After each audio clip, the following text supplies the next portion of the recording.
Hey guys, it's Rivian Updates. My name is Isaiah. I had the awesome opportunity to not only explore the Rivian R1S Tri, but I had the opportunity to ride in it as well. Let's get into my first impressions of the Rivian R1S Tri Max. Tom and I are here in Boston, and we have a storm blue R1S Tri. You tell it's Tri because it has the yellow accents in the Gen 2. I'm loving this right here. This is a solid vehicle, I gotta say, and on the beautiful color. And you can also see it, right? It has the dark out package. Weirdly, the badge is not dark. I'm not sure if that was part of the package. I don't fully remember, but you can see everything else is dark out. Plaid floor mats are nice. Now let me just start by saying that at the end of the day, this is a Rivian R1S, and when you look at the dual standard base trim, it is already an amazing vehicle. So when you up the ante, you have this new interior, new paint, you have extra software features, you add everything that is the Tri Max, the 370 miles plus of range, the 1,000 torque, the 800 plus horsepower. You are just overall getting an awesome vehicle. Now, if you're wondering about the R1T Tri Max, the R1S and R1T are so similar. This review is pretty much going to cover both vehicles. The specs are identical, except for the range. It's like a really small difference. But other than that, this is essentially the same vehicle. Of course, if you're interested in buying an R1T or R1S, use my code, link in the description. Anyway, let's explore the R1S Tri. For starters, one of the new features that come with the Gen 2 R1S as an option and standard in the Tri Max is this new dynamic glass roof. And so the moon roof in your R1S, with a click of a button, you're able to change it from clear to opaque. And it is a super cool feature. It isn't as good as tint, however, it will help black out some of the sun. Maybe you don't want to look up at the sky above you. You want to black out some of the sun. It is a super convenient feature, and at the click of a button, you're able to turn that on or off within your Rivian side menu. Now, I gotta say, Rivian absolutely killed it with this interior. This is the Black Mountain with the brown ashwood. Of course, it has those beautiful plaid floor mats. And everything about this interior is super premium, even down to the back of the seat. And the other Rivian trims, it's this plastic, but in the Ascend, it's this nice cloth. I think Rivian did a very, very good job. Everything down to the stitching, the color of the stitching, even down to this Rivian logo here. I think it is super tasteful, and I'm in love with it. So we have here the new slate sky with the wood walnut interior.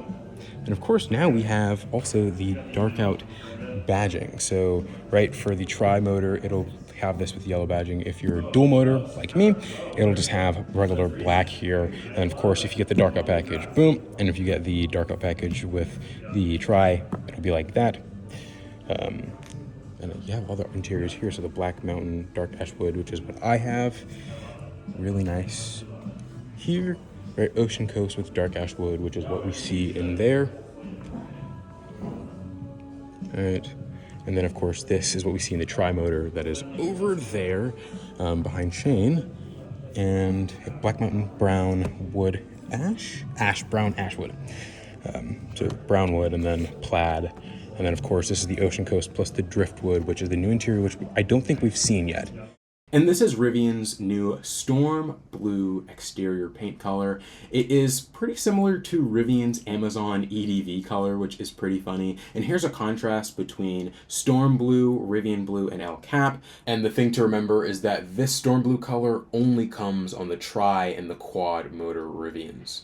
Now, while I did have the opportunity to drive the Tri Max, I chose not to and just chose to ride in it instead. And I do have to say, this is the vehicle that's going to be competing against the Model X Plaid, the higher trim Hummer EV SUV, the Urus. A lot of the sporty SUVs, this is what's going to be compared. And although the Quad is the better vehicle, it's the pinnacle, I think the Tri, when you compare its price, its horsepower, its torque, all of its features, it is what's going to be compared.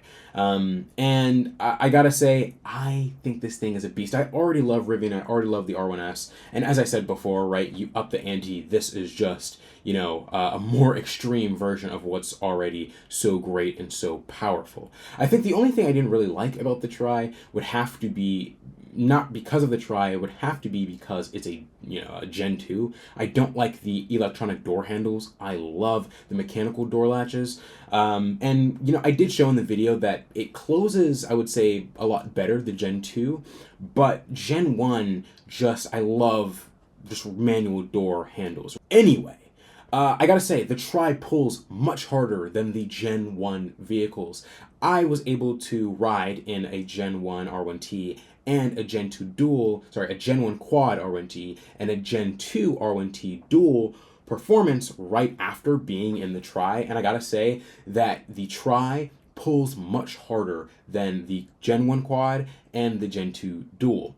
And I don't mean 0 to 60, right, like you're flooring it. I mean you're off from the, you know, stoplight and you're going to 45 miles an hour. You can feel that this vehicle is much more confident in the way that it drives. And again, a lot of this probably has to do with the fact that it's a Gen 2, but the Tri, you can really feel that third motor. I think Rivian is really targeting the Gen 1 Quad owners with this vehicle. You know, the very first Rivian owners, people who are probably really interested in the brand and the company, they are probably looking for an upgrade, and that would be Gen 2. And the Tri is going to be right up their alley. It's not going to be Quad, which is probably going to be $120,000, and it's going to have these staggered wheels, and it's going to be, you know, really different.